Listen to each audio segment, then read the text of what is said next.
Hi, I'm Guy Watson, the one who started this crazy box scheme, and I'm going to tell you a bit about what's in the boxes this week. Sugar snaps. We've been picking loads of sugar snaps out in the field. The important thing is to realise they are sugar snap peas. They're not mange tout, they're not garden peas.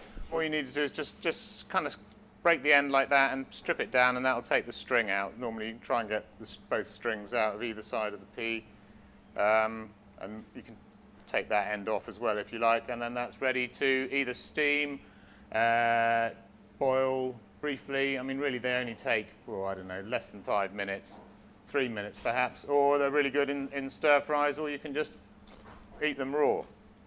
Very sweet. We're just coming into the main English tomato season. We've had good sunlight levels and they're tasting really sweet at the moment.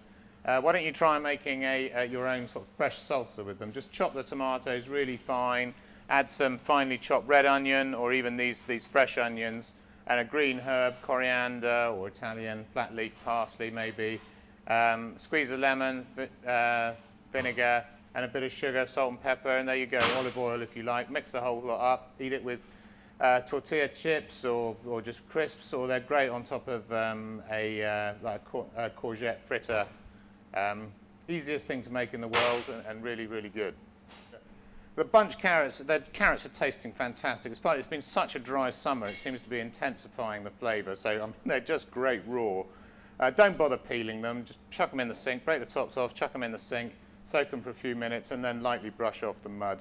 It seems such a waste to peel them. If you want to cook them, I think they're great roasted, and you can roast them. They're really good with the kohlrabi, actually. The carrot that size, if you did it whole, I suppose you would roast it for 30 minutes and peel and chop up the kohlrabi and roast them together, and you'll find the slight bitterness of the kohlrabi and the courgette just goes really well together. So we're picking loads of spinach and chard at the moment. This is true spinach. It's got the very fine succulent leaves. You could even just add this to a salad, I think, and it would be great. Or if you're a bit of a loss with spinach and again with perpetual spinach and chard, wash it, just leave the water on it that you've washed it in, put it in a pan under a moderate heat, and it'll sort of collapse on itself, and then turn it over in the pan so the other side cooks, and it will just collapse down. And then take it out of the pan, push it in a colander to get the water out, put it on a board, chop it up fairly fine, and then you've got some spinach, which is just great. You can use it in all sorts of ways, but what I love to do is just to put it in a very simple omelette. Just cook the omelette half done, put some spinach around on top of it and fold it over. Spinach always goes really well with eggs.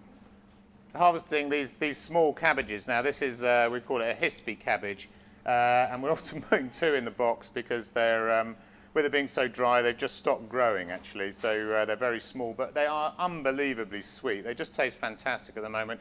So I would suggest just shredding it up fairly fine and then blanching it, chucking it in loads of boiling salted water for 2 or 3 minutes, and then draining it, and then I just love it like that, but a squeeze of squeeze of lemon and a little bit of butter melted over the top with some pepper is going to make it go that much better for those who aren't quite as in love with cabbages as me.